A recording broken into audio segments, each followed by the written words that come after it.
Get out. This is my son's house. Patricia yelled, throwing my clothes down the stairs. Her face was red with anger. I've put up with you for 5 years, but enough is enough. Pack your things and leave. I stood at the bottom of the stairs, calm as I watched my mother-in-law's tantrum. My soft cashmere sweater, Michael's Christmas gift, landed at my feet, followed by my favorite jeans. This is my house too, I said quietly, picking up my clothes. Michael and I bought it together. Patricia laughed, sharp and cruel. Oh, sweetie, is that what you think? Michael bought this house before he met you. You're just here because he lets you stay. I knew that wasn't true. I had all the paperwork to prove it, but I didn't argue. Instead, I carefully folded my clothes and placed them in my bag. My name is Emma Davis.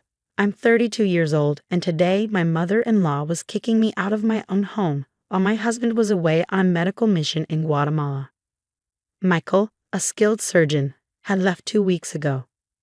Patricia had moved in, claiming she wanted to help while he was gone. From the start, I had a bad feeling about it. Patricia never liked me. She thought Michael deserved someone better than a high school art teacher, but this throwing me out was a new low. I already called Michael, Patricia said smugly, walking down the stairs.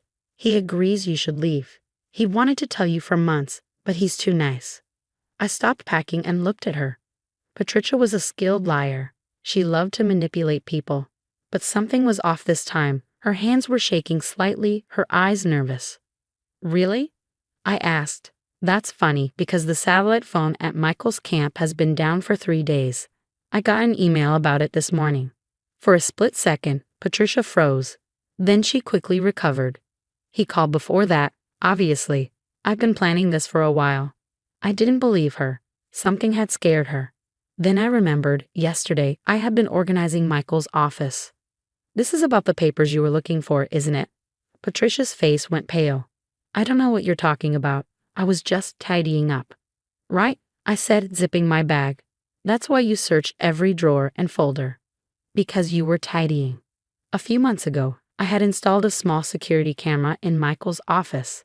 Every time Patricia visited, things seemed out of place. Michael thought I was being paranoid, but I wanted proof. You had no right to spy on me, she shouted. This is exactly why you need to leave. You're paranoid and unstable. Michael will be better off without you. I slung my bag over my shoulder and grabbed my laptop and a small box of watercolors. Michael's gift from Florence. I'll be back for the rest of my things later. Don't bother. Patricia snapped. I'll change the locks. And don't try to contact Michael. I'll tell him who you really are. I glanced back at her, standing in my foyer with a victorious smile.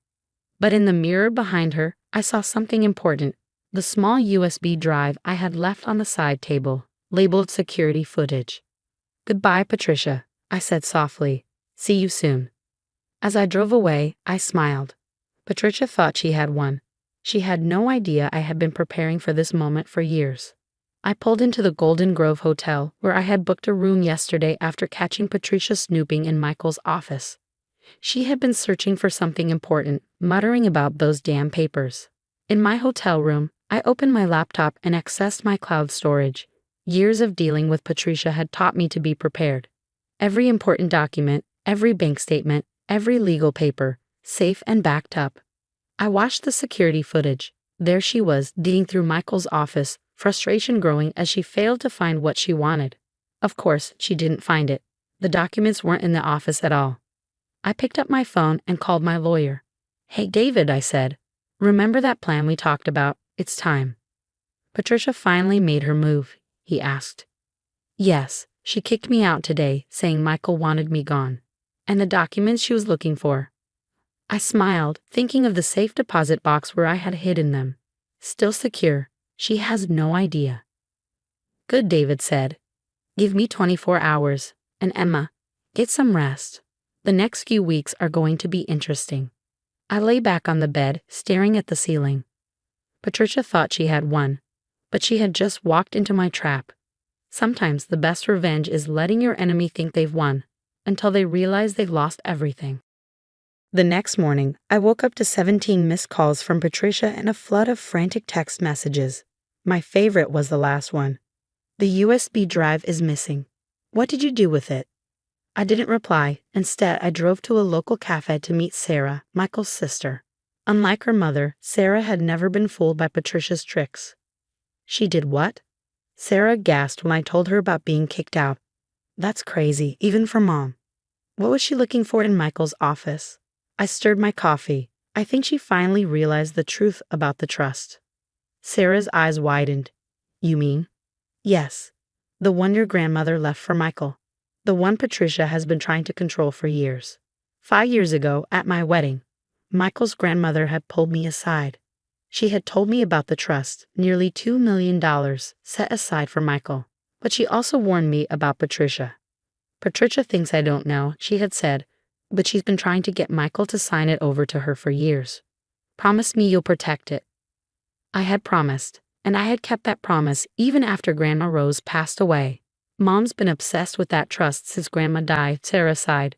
She keeps insisting there are papers that give her access. There aren't, I said. I was there when Grandma updated the trust before she passed. She made me co-trustee alongside Michael. Patricia can never touch it. Sarah smirked. No wonder Mom hates you.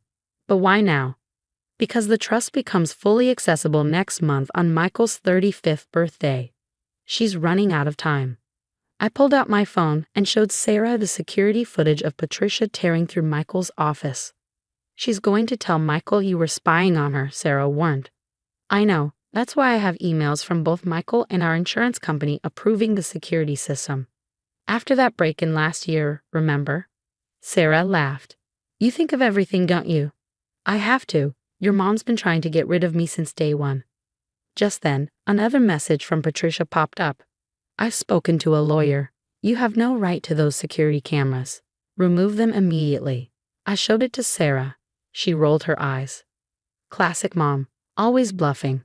So what's your next move? I smiled. Actually, I need your help. How's your acting?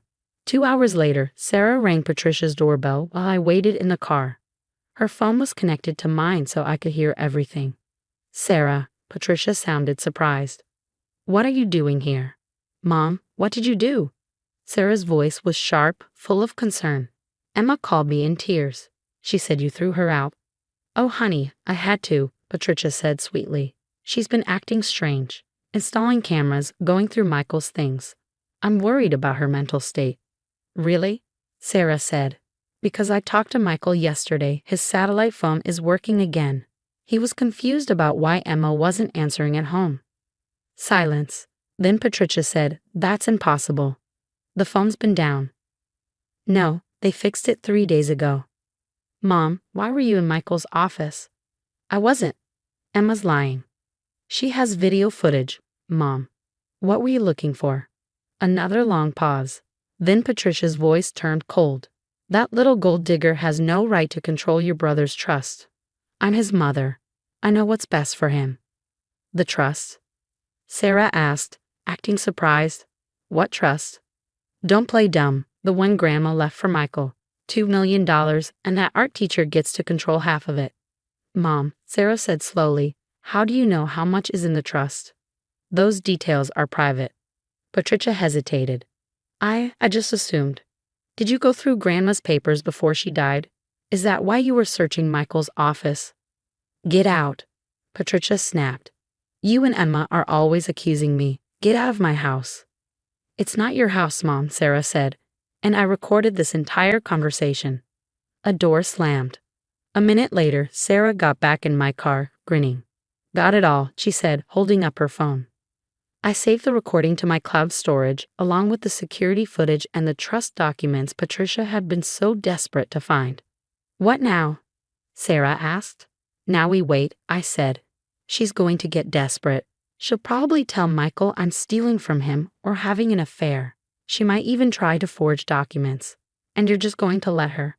I thought about the years of evidence I had collected, every lie, every threat, every shady move Patricia had made. Sometimes, I said, you have to let people dig their own graves. The next 3 weeks went exactly as I expected. Patricia got more desperate, trying to ruin my reputation. She posted online about her troubled daughter-in-law, sent emails to Michael's coworkers claiming I was unstable, and even hired a private investigator to follow me.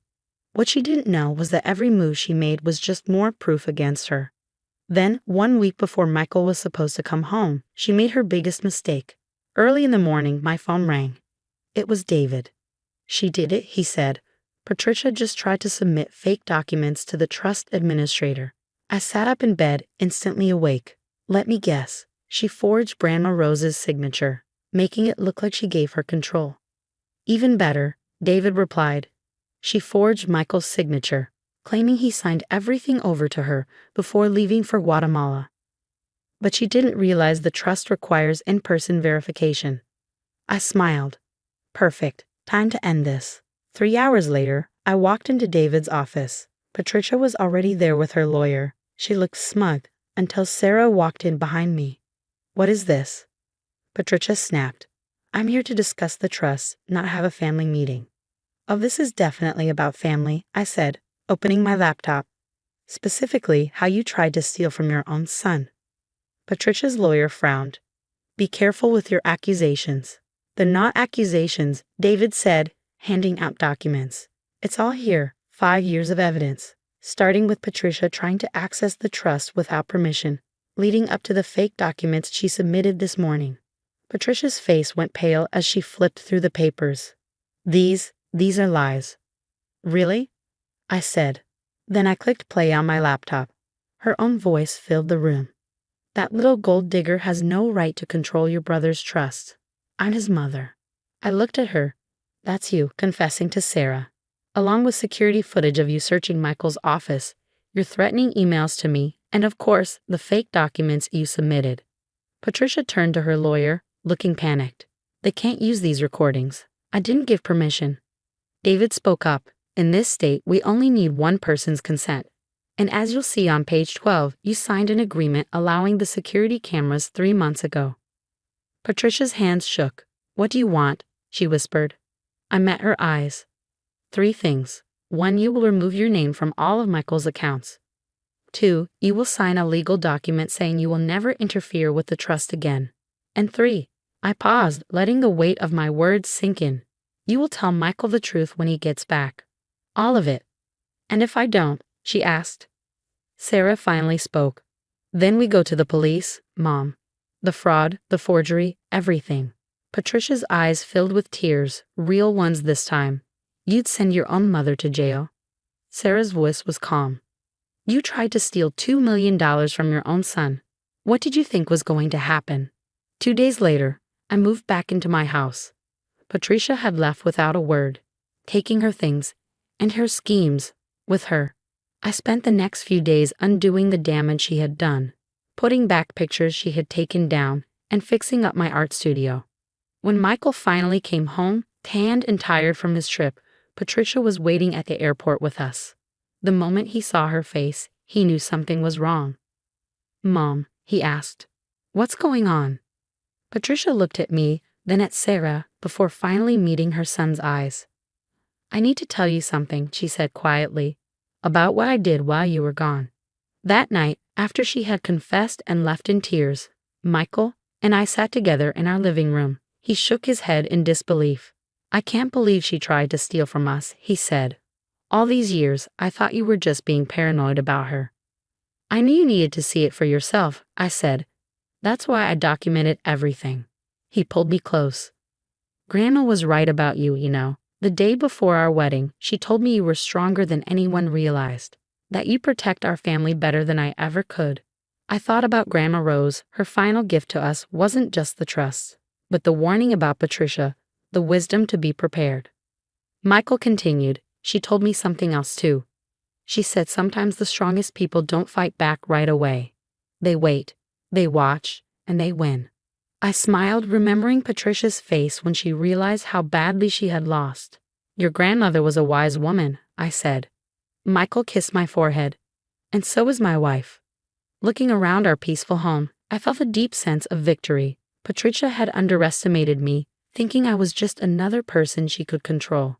Instead, she learned a lesson she would never forget. Sometimes, the quietest person in the room is the one